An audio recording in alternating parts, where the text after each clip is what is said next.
I'm not someone who scares easily. I've never been the type to check under the bed or sleep with the light on. I grew up in a house where the doors were never locked until bedtime, and nobody thought twice about it. So when I tell you what I found on my security camera footage, I need you to understand that I dismissed it for way longer than I should have, because every time I saw something, there was a reasonable explanation sitting right next to it, and I grabbed onto that explanation like a life raft. I moved into my current place about 8 months ago. It's a rental, a small, single-story house at the end of a cul-de-sac in a quiet residential neighborhood, the kind of street where people walk their dogs at dusk and wave at each other from driveways. I didn't move there because I was worried about safety. I moved there because the rent was reasonable and the commute to work was decent. The security camera was my mom's idea.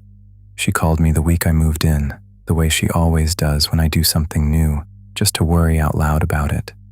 She asked if I had cameras up, and I told her no, I'd barely unpacked my dishes. She made that sound she makes, somewhere between a sigh and a judgment, and said I should look into it.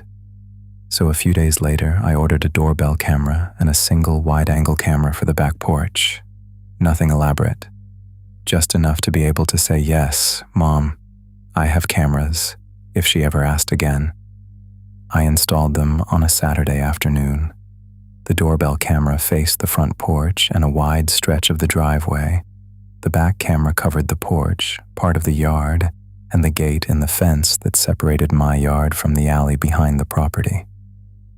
Both cameras connected to an app on my phone and kept a rolling 72-hour archive of motion-triggered clips. I set them up, tested them, watched myself walk in and out of frame a few times to make sure the angles were right, and then basically forgot about them. That's the honest truth. For the first 3 weeks, I never opened the app. I didn't think about the cameras at all unless a delivery driver triggered a notification and I'd glance at my phone to see a package on the porch. That was the extent of my relationship with this security system. It was just there, like a smoke detector. You don't think about smoke detectors until you smell smoke. The first clip I flagged was from a Thursday night around 11:40 p.m. I almost didn't notice it. I was going through my phone before bed, clearing notifications, and I saw a motion alert from the front camera that I hadn't checked. I opened it expecting to see a car driving past or a cat cutting across the driveway. The clip was 31 seconds long. The driveway was empty. No car, no cat, nothing moving. Just the stillness of a quiet street at night, lit up by the street lamp at the end of the cul-de-sac. I watched all 31 seconds and didn't see a single thing, but the camera had triggered for a reason. I scrubbed back through the clip twice. On the second pass, I caught it, right at the edge of the frame, at the far left where the driveway met the edge of the yard and the visibility started to fade. There was a shape. It was only visible for maybe 3 or 4 seconds before it moved out of frame entirely. I paused it, but the quality at that distance and that angle wasn't great. It looked like a person, standing still, facing the house. I told myself it was a neighbor walking a dog. The frame cut off before I could see the whole picture. Someone probably just walked past on the street. I closed the app and went to sleep. 3 nights later, another clip. This one was from 12:15 a.m. Same camera, same part of the frame. This time the shape was clearer. Definitely a person, standing at the absolute edge of the camera's reach, just barely visible, facing in the direction of the house. The clip ran for 29 seconds. The figure didn't move for the entire duration. Then it was gone, and the camera didn't trigger again that night. I sat with that one for a little while before I talked myself down. A neighbor out for a late walk who stopped to check their phone. Someone waiting to be picked up. The camera captured the tail end of something completely mundane. I actually laughed at myself a little. I just moved into a new neighborhood. I didn't know anyone's routines yet. Normal people stood outside at night for completely boring reasons. Still, something about the second clip stuck with me enough that I started saving the ones I'd flagged directly to my phone. Any motion trigger between midnight and 3 a.m., I kept a copy, even the ones I was sure were nothing. I don't know exactly why, I just wanted to have them. I went 2 more weeks without anything flagging my attention. Then I started looking back through the archive. I don't know what made me do it. Boredom, maybe. It was a Sunday afternoon and I was putting off laundry, and I opened the app and just started scrolling back through old clips. The archive only held 72 hours at a time, so I wasn't going back far, just the previous 3 days. I found 4 clips I had never opened. All 4 were from between midnight and 2 a.m. All 4 were from the front camera. In every single one, the same figure appeared at the same spot, the far left edge of the frame where the driveway blurred into shadow. In 2 of the clips, the figure was stationary. In one clip it appeared, stood still for about 20 seconds, then moved back out of frame the same way it had come. In the last clip, and this is the one that started keeping me up at night, the figure was there, and then it moved. Not away from the house, toward it. It walked 4 or 5 steps in the direction of the front porch before the clip ended. The clip ended when the motion trigger expired. Whatever happened after that, I had no record of. I checked the next clip in the timeline. It had triggered 6 minutes later. The driveway was empty. I want to be honest about what I felt in that moment. It wasn't panic. It was something colder and quieter. It was the feeling of standing in a room and slowly realizing someone had been through your things. Nothing gone, nothing broken, but the order of something had shifted and you couldn't unnotice it. I called my friend Dana that evening and told her what I'd found. She said it was probably the same person every time, just a neighbor with an unusual schedule, and that I was reading into it. She wasn't wrong that it could be that, but she also hadn't seen the clip where the figure walked toward the porch. I didn't push it. I told her I was going to keep a closer eye on the footage going forward. I started checking the archive every morning. For the next 4 days, nothing. The cameras triggered for a passing car, a plastic bag that blew across the driveway, a couple out for a walk at 9 p.m., normal things. The back camera never triggered once during any of this, not even a passing animal. Whatever was happening was only happening out front. I relaxed again, the way you do when the thing you were afraid of doesn't materialize immediately. Then it came back, worse. The clip was from 1:47 a.m. on a Wednesday. I found it the next morning, and I watched it 3 times standing in my kitchen with my coffee going cold on the counter. The figure was back, but this time it wasn't at the edge of the frame.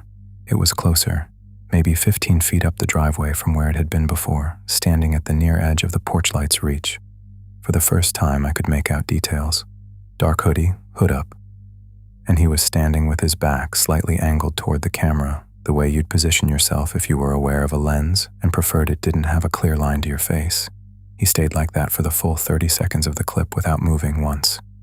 Then the clip ended. 8 minutes later, the next clip triggered. The driveway was empty. I called a locksmith that morning and had the deadbolts rekeyed. I ordered a second camera with a wider angle for the front. I wrote the non-emergency police line number on a sticky note and put it on the fridge, and I kept coming back to the same thing I couldn't let go of. Every time this person had appeared, they'd stayed just outside the camera's clearest range. In the early clips, they were at the edge of visibility. In the clip where they'd walked toward the porch, they'd stopped short of where the image sharpened. In the latest clip, they'd angled away from the lens, like they knew exactly what the camera could see clearly and what it couldn't. The officer I eventually spoke with said something I haven't been able to shake. Without a clear face, without property damage or direct contact, there wasn't much to act on. Standard answer. But at the end of the call, he said, if he's staying out of the camera's clearest range on purpose, that took some time to figure out. I knew that. I just didn't understand yet what it actually meant. The new camera arrived 2 days later. I spent an afternoon installing it and adjusting angles, and while I was at it, I did something I'd been meaning to do since this all started. I went back through every clip I'd ever saved, the ones I'd flagged, the ones I'd dismissed, and laid them out in sequence on my laptop. I work with data, and I'd developed this persistent, low-grade anxiety that I was missing something. Some clip I'd glanced at and written off. Some moment I'd told myself was nothing. I almost stopped after an hour. Most of it was exactly what I'd already seen. The figure at the edge of the frame on the earliest nights. The closer appearances later. Same story I already knew. Then I started adjusting the image settings. I don't know exactly why I did it. Partly I was trying to get a cleaner look at the face in that 1:47 a.m. clip, hoping the contrast boost would give me something useful. It didn't. He'd angled himself too well.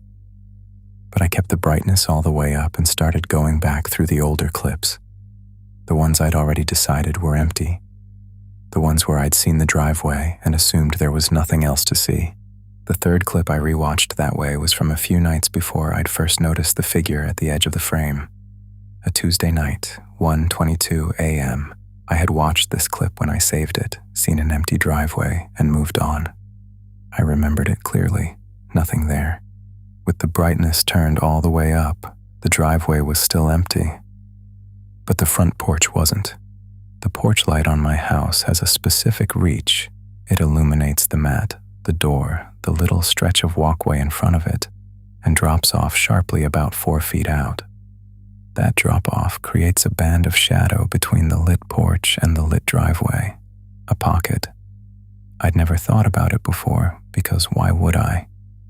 In the shadow of that pocket, just outside the reach of the porch light, standing motionless with his back to the camera, he was there, not at the edge of the frame, not at the far end of the driveway. He was standing on the front step, right at the door. His back was to me and his hood was up, and he was just standing there, facing the door, in the dark band between the light and the dark, completely invisible at normal brightness, perfectly clear when I turned it up. I sat there staring at my laptop screen and I couldn't move. I went to the next saved clip from that same night. The driveway was empty. No more triggers until the following morning when I left for work. So he'd come, and he'd stood at my door, and he'd left, and the camera had captured all of it, and I had watched the clip and seen nothing and gone to sleep. I went back further. I checked every clip I had ever dismissed as empty, every clip from the weeks before I'd started paying attention, any clip where the timestamp was between midnight and 3 a.m., and I hadn't seen anything obvious. I went through all of them with the brightness cranked up, and I sat alone in my apartment for about 2.5 hours doing it. And by the end of it, I had found him in 5 clips I had previously marked as nothing. 5 separate nights. 5 times I'd looked at footage of my empty driveway and gone to bed without a second thought. 5 times he had been standing at my front door in the dark, invisible at the brightness level the app defaulted to, close enough to reach out and touch the doorknob. The earliest one was from a few nights before I first noticed him at the edge of the frame. He was at the door before he ever let himself be seen in the driveway. I tried to rebuild what those nights had looked like on my end. The timestamps were all between 12:30 and 2:15 a.m. I go to bed around 11 most nights. I would have been asleep. I would have been in my bedroom, lights off, maybe 10 or 12 feet from the front door, while he was standing on the other side of it in the dark. And the camera had been running. The camera had captured it. And I had opened the clip the next morning and seen an empty driveway and thought nothing, and closed the app and made coffee. The idea that I'd been falling asleep thinking I was alone when I wasn't, that sat in my chest like something cold and heavy that wouldn't move. I tried calling Dana, but she didn't pick up. I sat on the couch for a while doing nothing. Then I called the police and asked them to come out, and they did, and I showed them everything. The officer who came was the same one I'd spoken to before. He watched the clips twice. When he got to the first one showing the figure at the door, he stopped scrolling and looked at me and then looked at the screen again. He said, "This is closer than you described on the phone." I told him I'd only figured it out that afternoon. He told me to stay somewhere else for a few nights if I could, and that they'd put the address on a watch list and run extra patrols. He said the footage still wasn't enough for an arrest without a face or an act, which I already knew. He wrote up a report, and before he left, he stood at my front door from the inside and looked out through the peephole for a moment, and then he turned back and said, "You might want to get one of those door sensors too. Deadbolt isn't always enough if someone just wants to stand there." I think about that phrasing sometimes. If someone just wants to stand there. I've been staying at Dana's for the past 5 nights. I go back to my house every morning to check the cameras and collect the mail, and most mornings the archive is empty and the driveway is clean and the door is exactly how I left it. No clips, no figure at the edge of the frame, nothing in the shadow of the porch. But I check the brightness now. Every single clip, every single morning, I turn the brightness all the way up before I decide there's nothing there. Most mornings, it's just an empty porch, a patch of pale concrete in the dark, the shadow band between the light and the driveway, and nothing standing in it. Most mornings, I don't know what this person wanted. I don't know how long it would have continued. I don't know if the new cameras and the extra patrols are what stopped it, or if it just stopped on its own and would have stopped eventually regardless. I don't know if he found something he was looking for just by standing there, or if he was waiting for a night when I'd open the door for some reason. A noise outside, a delivery I was expecting, a neighbor I thought I heard calling my name. What I know is that for weeks, the camera was pointed directly at him. The evidence was there every single morning, sitting in the footage, 30 seconds at a time. I would open the app and see the driveway and call it empty and go about my day. There's a version of this story where I never adjust the brightness, where I reinstall the cameras and add the floodlight and tell myself the new setup has closed whatever gap existed, and I gradually stop thinking about it, and in 6 months it's just a weird period in my first year at the new place. A few unsettling clips, someone loitering in the neighborhood, nothing that ever came to anything. In that version, I never know what the camera actually saw. I check the footage every morning. I turn the brightness up before I decide there's nothing there. And I still don't sleep through the night the way I used to. Because the thing that I can't reason my way out of, the thing that still catches me sometimes at 2 a.m. when the house is quiet and I'm lying in the dark, is that he was at my door before I ever knew to look for him. Standing in the shadow just outside the light, facing the door, while I slept 10 feet away. And the camera caught it, night after night. I just didn't know how to look.